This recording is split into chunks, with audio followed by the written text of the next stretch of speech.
সেদিন ছিল 1884 19 এপ্রিল। আফিম খেলেন কাদম্বরী দেবী, রবি ঠাকুরের নতুন বৌঠান। তার চিকিৎসা ও তাকে বাঁচানোর জন্য প্রথম রাতেই সাহেব এলেন, সাহেব ডাক্তার ডিবি স্মিথ। কিন্তু অবস্থার কোনো উন্নতি তো নয়, বরং আরো অবনতি হতে লাগলো। তাই রাত্রে সাহেব ডাক্তারের পরামর্শে রাখা হলো দুই বাঙালি ডাক্তারকে, নীলমাধব হালদার ও সতীশচন্দ্র মুখোপাধ্যায়। তার ক্রমশ নিসার দেহটি পড়ে আছে তেতলার ওই একটা ঘরে, যেখানে সচরাচর কারোর প্রবেশ নিষেধ। তার শরীর ক্রমশ খারাপ হতে লাগলো। একজন দামি ডাক্তার এলো, ভগবতচন্দ্র রুদ্র নামে। তারপর তিনি জিতে গেলেন। অভিমানে অভিযোগের পাহাড় টপকে তিনি 21 এপ্রিল সোমবার ইহলোক ত্যাগ করলেন। ঠাকুরবাড়ি তার মৃত্যু সংবাদ খুব একটা ঠাওর হতে দেননি, কারণ অভিমত বা নামকরা পরিবার কিনা। সুন্দর করে সাজিয়ে চন্দন কাঠ, ধূপ ধুনো দিয়ে মহাসমারোহে তার শেষকৃত্য সাধন হলো। তারপর যতীন্দ্রনাথ ও রবীন্দ্রনাথ মেজবউ ঠাকুরনের সাথে হাওয়া বদল করতে চলে গেলেন। কিন্তু কিছুদিন পর একটা আধপড়া সুসাইড নোট পাওয়া গেল। সুসাইড নোট না বলে বরং একে রবির প্রতি অভিমান পাত্র বললেই ভালো। তার মধ্যে থেকে যে শব্দগুলো উদ্ধার করা গেছে তা আজ কাদম্বরী দেবীর সুসাইড নোট নামে পরিচিত।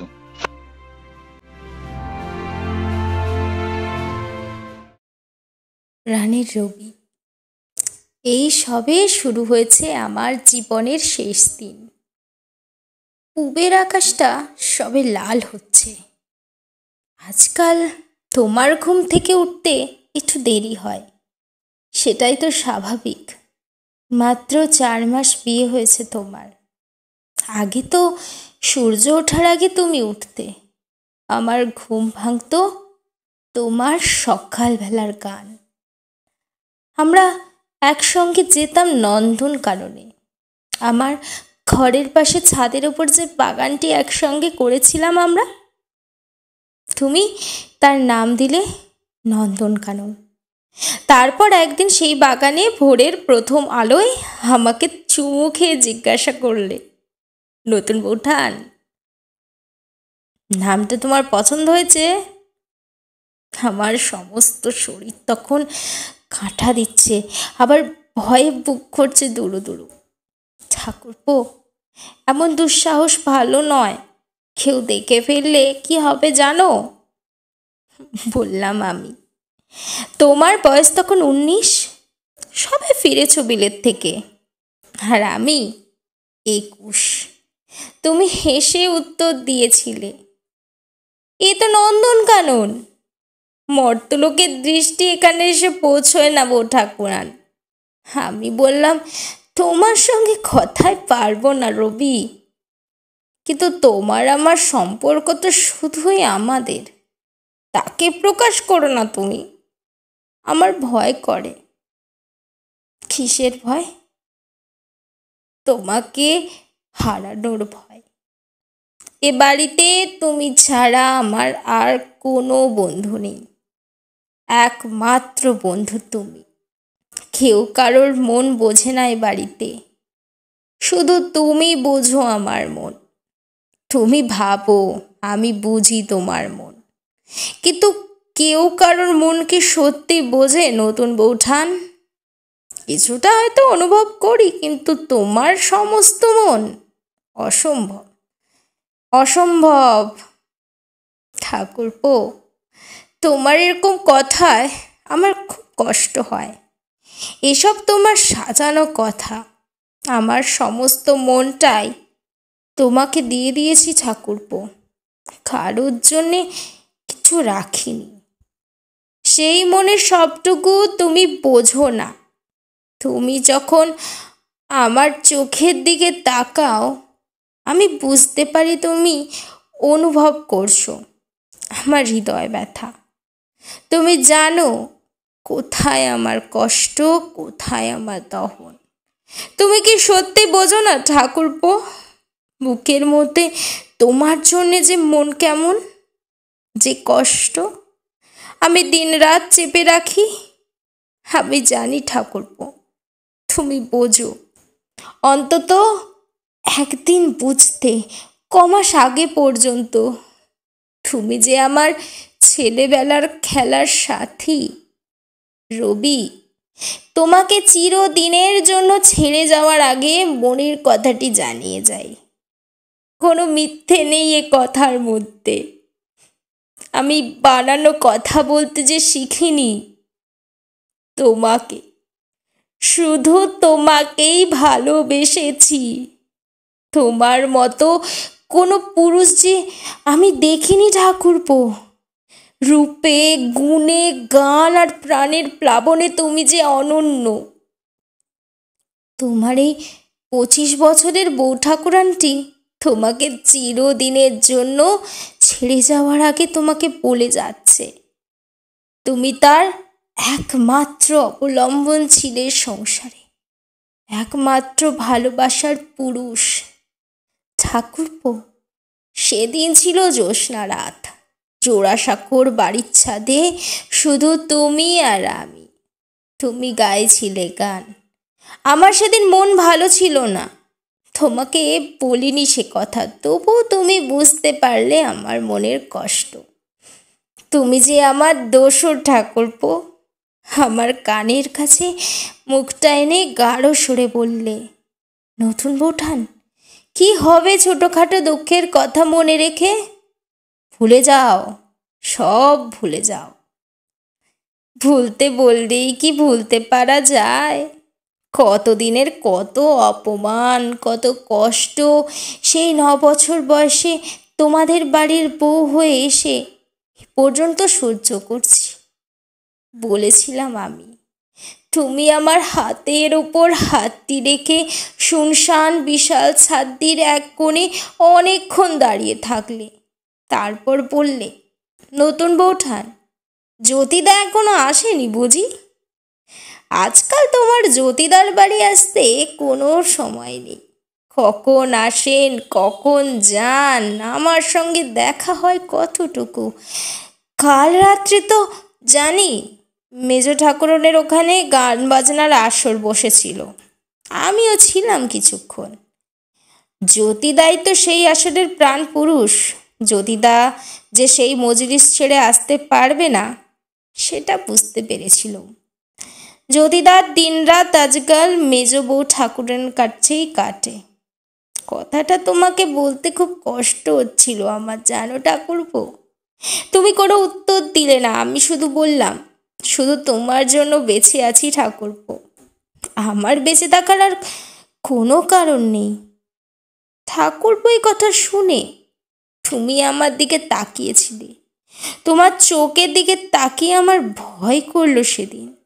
আমার মনে পড়ছে চাঁদের আলোয় তোমার সেই রূপ যেন এক তরুণ দেবদূত। কিন্তু তোমার চোখের দৃষ্টি আমাকে শান্তি দিল না। মনে হলো আমার শেষ আশ্রয়টুকুও চলে যাবে। ঠাকুরপো, সেই রাত্রে চাঁদের আলোর মধ্যে তোমার বুকে মাথা রেখে আমি আরও একবার নিশ্চিতভাবে বুঝতে পারলাম, তুমি আমার জীবন থেকে চলে গেলে আমি বাঁচবো না, বাঁচতে পারবো না। তুমি আমাকে নিবিড় করে জড়িয়ে ধরলে, কিন্তু সেই আলিঙ্গনের মধ্যে কোনো আশ্রয় পেলাম না, যে আশ্রয় আমি চেয়েছিলাম।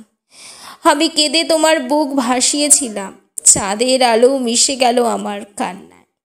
তোমার দিকে মুখ তুলে দেখে তোমার চোখেও জল। সেই প্রথম তোমার চোখে জল দেখলাম ঠাকুরপো। চাঁদের আলোয় চিকচিক করছে তোমার চাপা কান্না। আমি বললাম, ঠাকুরপো, তোমার জন্যে আমার মন এতদিন ধরে যে মালা গেঁথে রেখেছে, আজ এই চাঁদকে সাক্ষী করে সেই মালা তোমার গলায় পরিয়ে দিলাম। তুমি তোমার জীবনে আমাকে বরণ করে নাও। তোমার চোখের জল নিঃশব্দে ঝরে পড়ল আমার কপালে, আমার গালে, আমার বুকের ওপর। প্রাণের ঠাকুরপো, জীবনের এই শেষ দিনে তোমাদের ছেড়ে চলে যাওয়ার আগে অনেক কথা মনে পড়ছে। কত কথা, স্মৃতি, হতাশা, অপমানের বেদনার, একাকিত্বের কষ্ট সব জমে আছে বুকের মধ্যে। অনেক কথা তুমিও জানো না, কিন্তু মৃত্যু যতই কাছে এগিয়ে আসছে, বিদায়ের কণ্ঠ যতই শুনতে পাচ্ছি, ততই যেন এলোমেলো হয়ে যাচ্ছে মন। ভাবনারা সব ছড়িয়ে যাচ্ছে, তাদের উপর আমার শাসন ক্রমশ আলগা হয়ে যাচ্ছে। মনের এই অবস্থা গুছিয়ে লেখা আমার পক্ষে সম্ভব নয় ঠাকুরপো। তো কিন্তু তবুও তো লিখতে আমাকে হবেই, না লিখেও তো আমার মুক্তি নেই গো। কোথা থেকে শুরু করব বলো তো? 1859 5ই জুলাই আমার জন্ম থেকে। ঠাকুরপো, কেন তোমাদের মতো অভিজাত ধনী পরিবারে জন্ম হলো না আমার? তাহলে তো এত অপমান সহ্য করতে হতো না। ঠাকুরপো, আমার অপমানের গল্প কিন্তু শুরু হয়েছিল আমার জন্মের আগে থেকেই।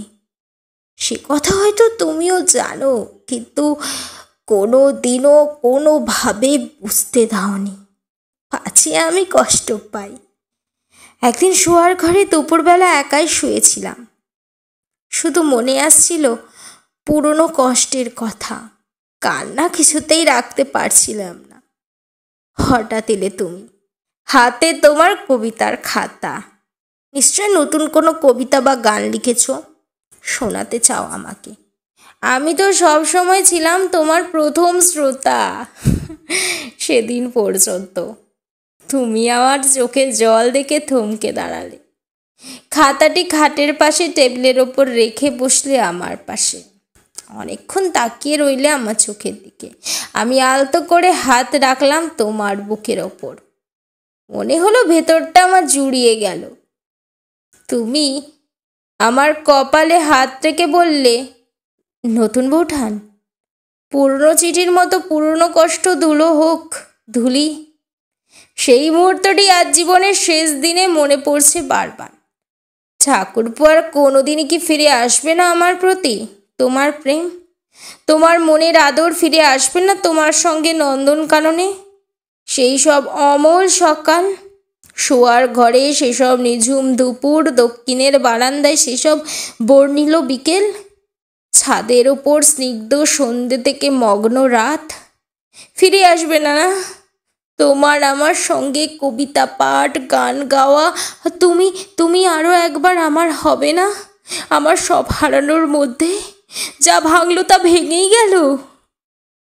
ঠাকুরপো, কথায় কথায় খেয়ে হারিয়ে কোথায় চলে এলাম।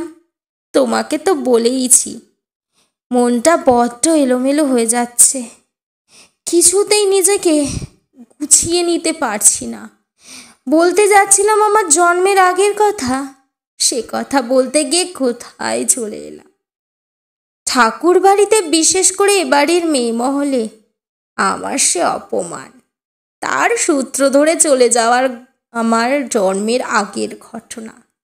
আমার ভাগ্য সেসব ঘটনার সঙ্গে জড়িয়ে আছে।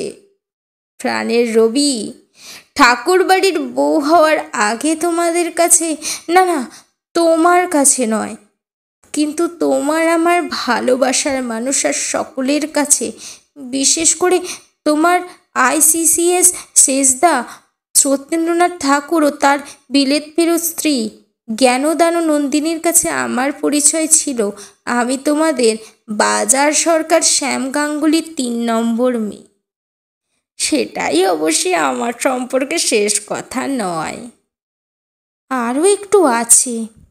এমন এক পরিবারে জন্ম আমার, যে পরিবারে থাকা খাওয়া জোটে তোমাদের, অর্থাৎ ঠাকুর বাড়ির দাক্ষিণ্যে। আমার ঠাকুরদা জগনমোহন গঙ্গোপাধ্যায় এক গুণী সঙ্গীত শিল্পী। সে কথা তুমি তো জানো ঠাকুরপো। কতবার তুমি আমাকে বলেছ আমি আমার গানের গলা পেয়েছি আমার ঠাকুরদার কাছ থেকে, কিন্তু তার গুণের কোনো স্বীকৃত ছিল না। অভিজাত ধনী ঠাকুর বাড়িতে তিনি যে গরিব, তোমাদের দাক্ষিণাত্যে বেঁচে আছেন। তোমরাই তাকে মাথা গোজার জন্য একটা বাড়ি দিয়েছিলে কলকাতার খারাপ পাড়া হাড়কাটা গলিতে।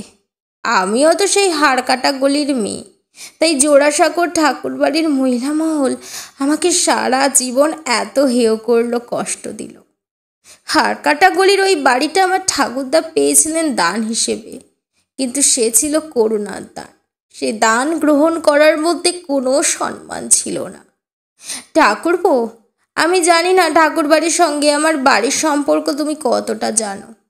জানলেও আমাকে জানতে দাওনি যে তুমি জানো। এক অর্থে আমিও কিন্তু ঠাকুরবাড়ির মেয়ে, কিন্তু সে কথা ভাববার অধিকার আমাকে কেউ কোনোদিনও দেয়নি। আমি ঘাটেরও নই, পাড়েরও নই। এইভাবেই তো কেটে গেল আমাদের জীবন, আমার জীবনের 25টা বছর। আমার পরিবারের গল্প, আমার জন্মের কাহিনী আজ তোমাকে কিছুটা বলে যাই, তাহলে হয়তো কিছুটা বুঝবে কি আমাকে দহন করেছে এত বছর ধরে, আমার মৃত্যুকে জুড়াবে। আমার ঠাকুরদা জগমোহনের সঙ্গে বিয়ে হয় তোমার ঠাকুরদা দ্বারকানাথের মামাতো বোন শিরোমণির। এসব কথা তোমাকে 2-1 দিন বলার চেষ্টা করেছিলাম, তুমি বলতে থাক না, এসব দূরের কথা, কিছুতেই বলতে দিতে না। তুমি পাছে এসব কথা বলতে গিয়ে আমি ভিতরে ভিতরে কষ্ট পাই। একদিন বললে, আমার বেশ মনে আছে, দুপুরবেলা আমার শোবার খাটে আমারই পাশে শুয়েছিলে তুমি, চুপচাপ ছিলে অনেকক্ষণ। জানালা দিয়ে দেখছিলে আকাশে মেঘের ঘনঘটা। আমি সেই সূচকে তোমাকে শোনাতে চাইলাম আমার পরিবারের পূর্ব কথা। তুমি বললে, নতুন বউঠান কি হবে পুরনো দুঃখ কষ্টের কথা ভেবে? ভুবন জুড়ে এত আনন্দ, সেই আনন্দ ধারাকে অন্তরে গ্রহণ করো।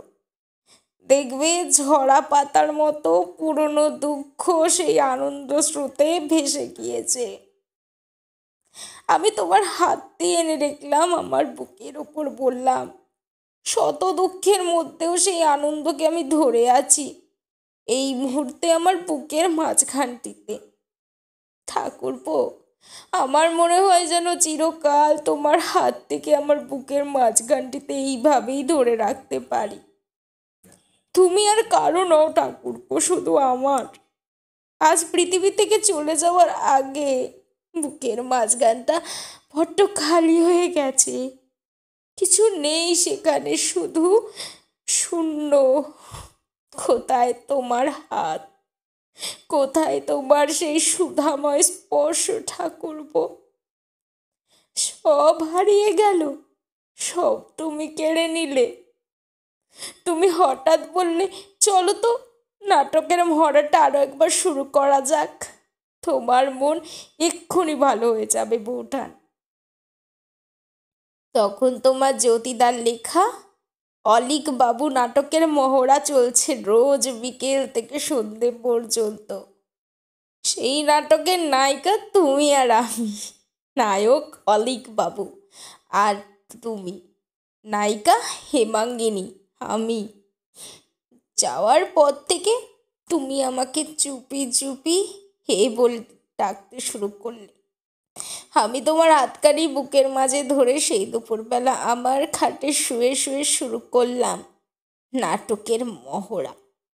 আমি এ জগতের সমক্ষে চন্দ্র সূর্যকে সাক্ষী করিয়া মুক্ত কণ্ঠে বলিব, লক্ষবার বলিব তুমি আমার স্বামী, শতবার বলিব, সহস্রবার বলিব, লক্ষবার বলিব আমি তোমার স্ত্রী। তুমি চুপ করে শুনলে, কোনো কথা বললে না অনেকক্ষণ, তোমার হাত থেকে আমার বুকের ওপর থেকে সরিয়ে নিলে না, পাশ ফিরে শুধু তাকালে আমার মুখের দিকে। ঠাকুরপো, আজও বলতে পারিনি আমি তোমার সেই আরতিময় আখিপাতের মায়া। আবার এলোমেলো চলতে চলতে যে কথা বলতে যাচ্ছিলাম তার থেকে কত দূরে চলে এলাম। এই রকমই ঘটতে থাকবে ঠাকুরপো। মৃত্যুর এত কাছে দাঁড়িয়ে কখনো তো কিছু লিখিনি, যে কথা সে কথা ভাবছি, অবশ হয়ে আসছে দেহ মন। মনের মধ্যে সব কিছু আগোছালো, শিথিল হয়ে যাচ্ছে। তোমাকে যে চিঠি পড়তেই হবে তাও নয়, চিঠিটা তো আমার সঙ্গে চিতায় জ্বালিয়েই দিও। ঠাকুরপো, আমার একটা দুঃখের জায়গা, তোমার চোখের সামনে আমার বাবার অপমান দিনের পর দিন। আমি ঢুকলাম তোমাদের বাড়ির অন্দরমহলে, কিন্তু বাবা থেকে গেল বারমহলে, সামান্য বেতনের শ্যাম গাঙ্গুলি হয়ে, যদিও তিনি ঠাকুর বাড়ির বেয়াই। কোনো সম্মান পাননি কোনোদিনও। সেই উদারতা জোড়াসাঁকোর ঠাকুর বাড়িতে ছিল না ঠাকুরপো, ছিল শুধু তোমার মধ্যে।